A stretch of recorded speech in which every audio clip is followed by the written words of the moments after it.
Ada 4 dampak negatif model ekonomi saat ini selama era reformasi yang sudah menginjak usia 25 tahun. Di antaranya, 1. Terjadinya ketidakadilan atau ketimpangan antara yang kaya semakin kaya, yang miskin sulit untuk makmur. Kedua, kebocoran dan korupsi yang semakin besar. Di mana dulu zaman Orba itu 30% kebocorannya, namun saat ini sampai 57% kebocorannya. Kalau Pungsi ngakunya cuma 40%, tapi tetap aja itu besar. 3. Otonomi daerah terbukti tidak mensejahterakan rakyat, yang mana uang tersebut dimanfaatkan kepala daerah untuk mensejahterakan kroni dan dirinya yang terbanyak. 4. Ekosistem politik yang menyuburkan kekayaan oligarki. Bahkan para oligark zaman Orde Baru masih bercokol kuat karena mereka menjadi penyokong politik pejabat saat ini. Bener deh, kalau nambah oligarnya mungkin mending kali ya. Walau itu menunjukkan semakin parahnya berekonomi bernegaranya. Misalnya ada 100 oligar baru. Lah, kalau sekarang oligarnya itu-itu aja. Nambah cuman beberapa, itu pun yang jadi oligar pejabatnya yang terang-terangan menjadi penguasa juga jadi pengusaha. Jadi pejabat berbisnis itu sekarang adalah hal yang biasa. Semuanya didiamkan dan menjadi pembiasaan.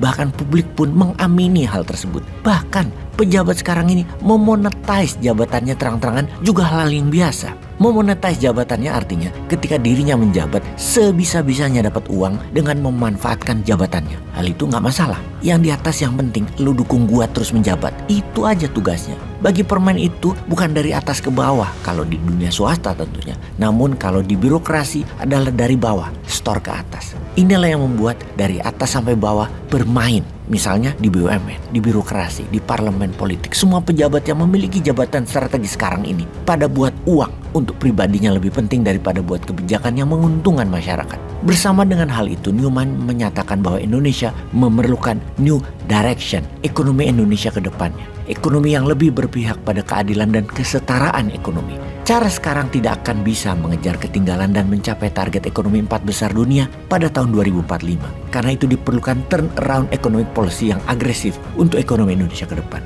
Yang tak kalah pentingnya adalah perlu adanya pemberantasan korupsi yang lebih konkret. Karena korupsi saat ini telah benar-benar menjadi masalah yang serius bagi bangsa Indonesia. Saat ini, Newman juga memandang diperlukannya upaya untuk merekatkan kembali hubungan antara sesama warga negara, sesama anak bangsa, sesama kelompok dan golongan untuk hidup rukun dan damai berdampingan. Dan yang terbaik adalah segera mendistribusikan kemakmuran atau common happiness, segera didistribusikan. Ekonomi Newman atau Newmanomic untuk ekonomi kerakyatan adalah ekonomi belah ketupat yang menyamakan peluang bagi setiap warga negara yang berprestasi, yang berketerampilan, yang kreatif untuk bisa berkarya dan produksi dengan cepat. Itulah keadilan ekonomi belah ketupat.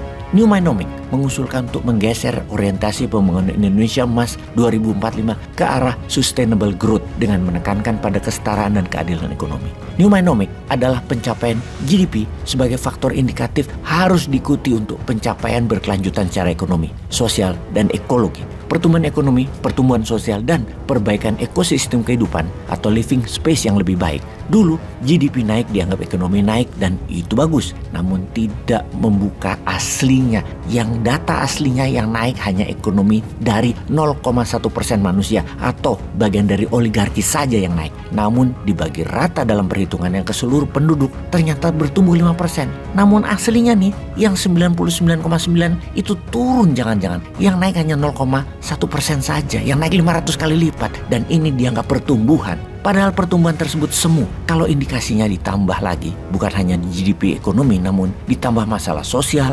sarana sosial, dan UKM ikut naik. Juga perbaikan ekosistem kehidupan ikut naik. Barulah keadilan belah ketupat itu sebenarnya terjadi. Saat ini belum. Kita tidak mau lagi data didapat dan digaungkan oleh buzzer yang berkepentingan mengarahkan pikiran rakyat yang bukan data aslinya. Bukan fakta 100%. Namun ke depan harus fakta dan rakyat harus dipinteri. Bukan dibodoh-bodohi dengan mengatakan itu loh GDP tumbuh, namun kok kemiskinan ikut naik. Namun pengangguran kok naik. Faktanya 80% angkatan kerja beda ilmu dengan yang di sekolahnya. Ilmu sekolah gak nyambung sama dunia kerja. Sumber daya alam habis tidak sebanding dengan uang masuk. Hutang bertambah tidak sebanding dengan penambahan produksi barang. Itu semua dulu. Ke depan harus lebih pintar lagi rakyatnya, juga pejabatnya. Newmanomic juga akan mengubah pengelolaan fiskal dan moneter yang terlalu terkonsentrasi di Kementerian Keuangan menjadi melibatkan peran Bappenas dalam pertumbuhan ekonomi, sosial, dan ekologi. Bahkan meletakkan Bappenas di depan Menq di belakangnya.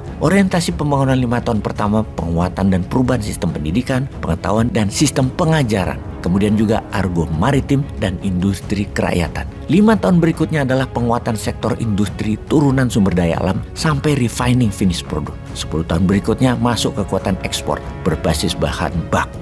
Jadi kira-kira siapa di tahun 2024 yang bisa menjalankan New Manowmek ini? Peace.